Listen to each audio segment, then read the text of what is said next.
Bonjour tout le monde. Dans ces quelques minutes, je veux parler d'un sujet qui va chercher comment est-ce que c'est important de défaire les nœuds qui bloquent l'atteinte de nos rêves de vie, de certaines tâches spécifiques qu'on a à faire et qui viennent avoir un impact sur la joie de vivre, la santé, l'abondance, le bien-être global dans la vie.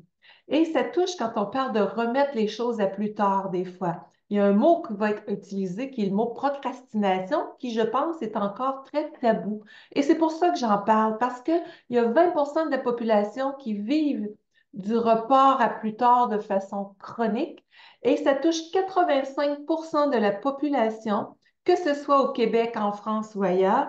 Chez l'humain, 85% des gens vivent ça à différents moments dans leur vie sans que ce soit de façon chronique de reporter des tâches à plus tard. Ça peut être les impôts à faire, ça peut être de l'amaigrissement, ça peut être placer des boîtes dans un garde-robe.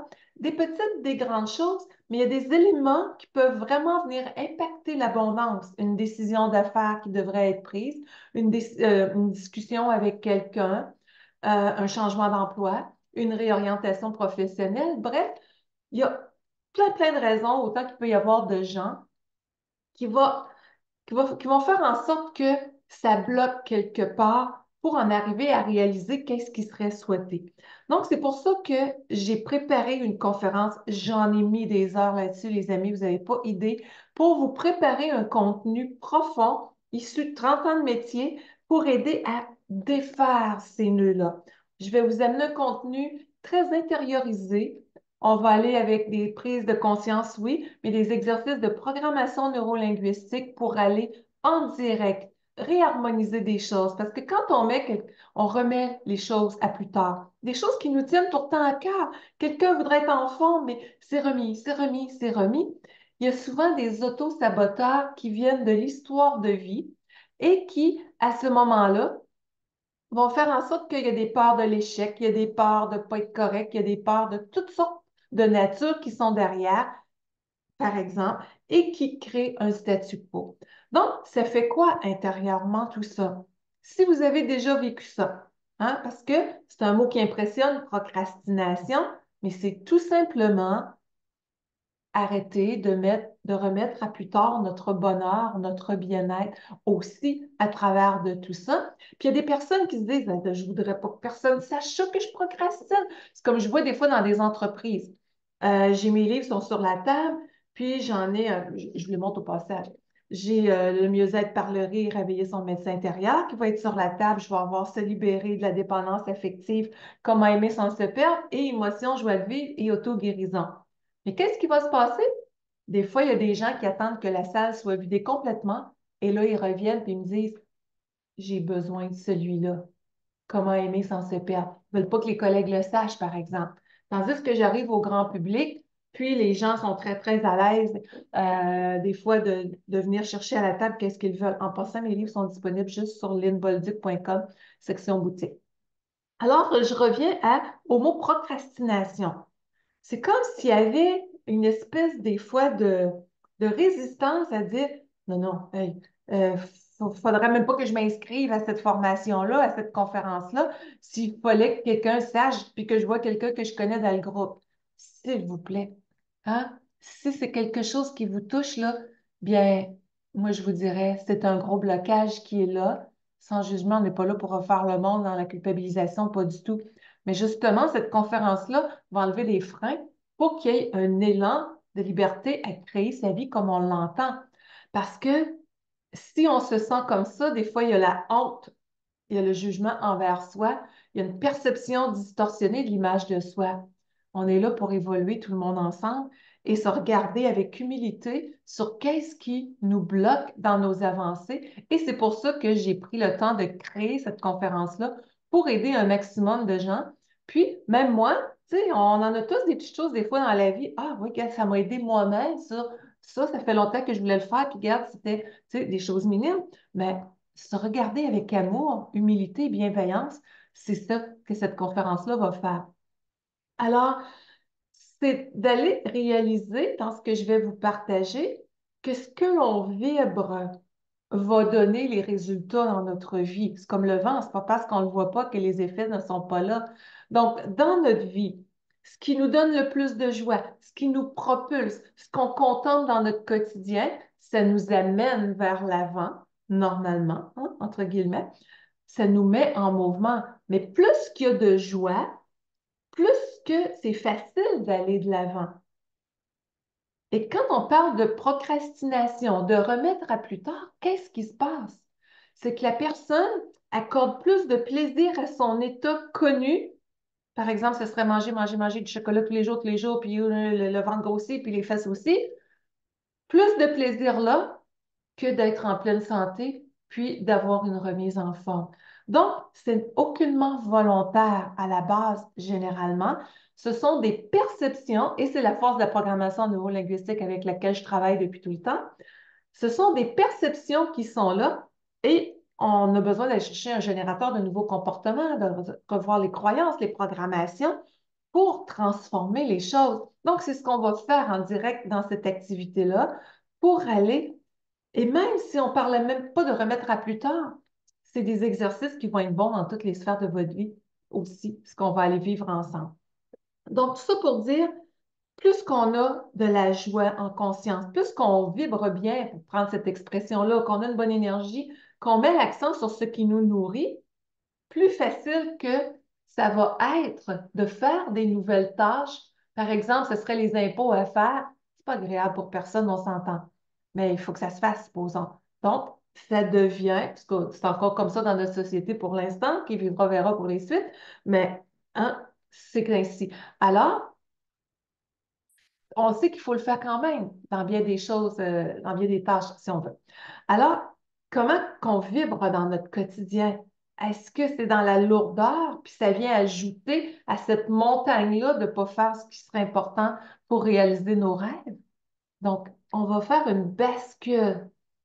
Puis, si nos vibrations, pour reprendre ce terme-là, notre énergie, notre joie de vie, notre pulsion de vie, c'est coup-ci, coup-ça, comme on pourrait dire, ben, ça influence nos résultats et vice-versa. On tourne dans ça.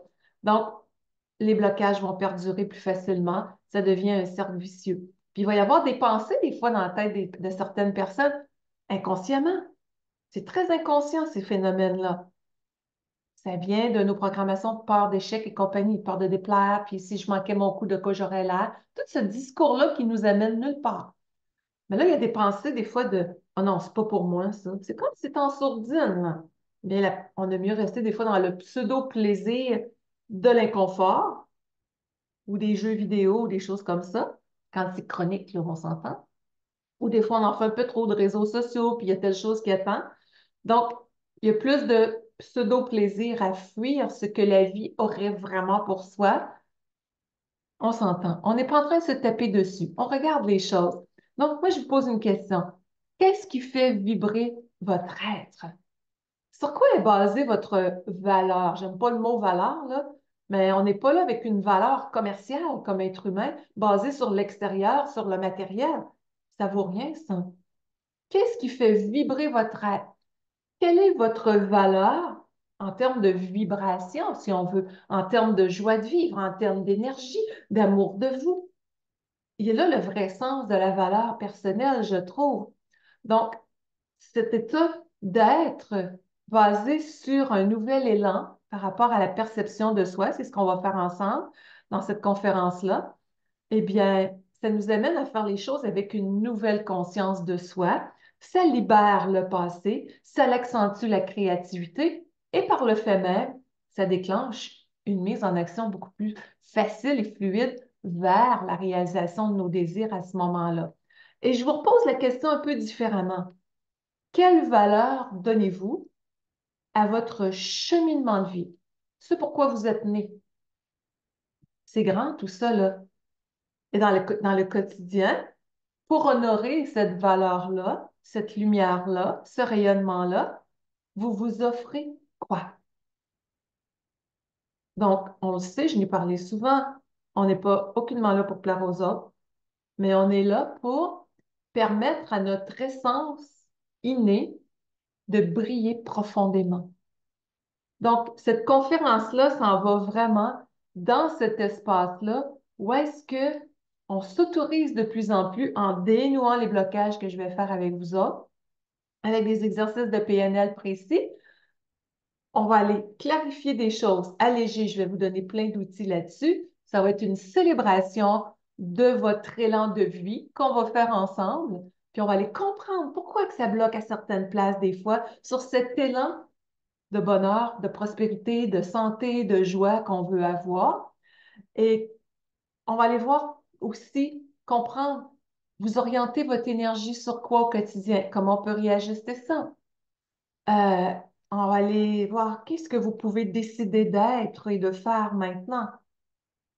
Qu'est-ce que vous voulez vraiment qui émane de vous et comment on peut alléger ça. Souvent, on se fait comme une grosse montagne de «Ah, c'est pas possible pour moi». On va la prendre, cette montagne-là. Vous allez voir que on va abaisser ça pour créer de la puissance dans tout ce que vous avez le goût de réaliser de façon extraordinaire. Alors, c'est important de réaliser que quand on veut faire quelque chose qu'on remet à plus tard, ça demande beaucoup plus d'énergie que d'en arriver à reporter. Comment je dirais? Ça demande beaucoup plus d'énergie rester dans le statu quo à ne pas faire la tâche que de la faire, d'être fier de soi et de pouvoir aller de l'avant. Donc, il y a bien des excuses des fois qui vont être derrière. C'est pas le bon moment pour moi. Puis, ah, il y a si. Oui, on peut avoir de la fatigue, des imprévus, on les écoute, ces choses-là. Mais des fois, on dirait qu'on est là, quand on parle de procrastiner, c'est comment je suis en train d'éviter d'être heureux ou heureuse. Et je suis pas en train de dramatiser les choses. On regarde les faits du comportement humain, si on veut. Alors, c'est un grand rendez-vous de bien-être pour aller dégager des autosaboteurs comme ça, aller dénouer ce qui peut nuire à de la vitalité, de la joie, de l'amour, de l'abondance. Et je vous donne le lien pour vous inscrire, aller voir plus les détails. C'est go.linbolduc.com/procrastination.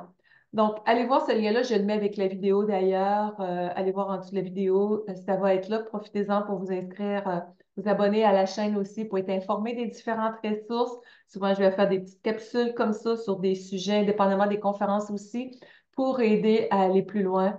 Alors, c'est un rendez-vous. Merci de partager et on se dit à très bientôt. Bye bye.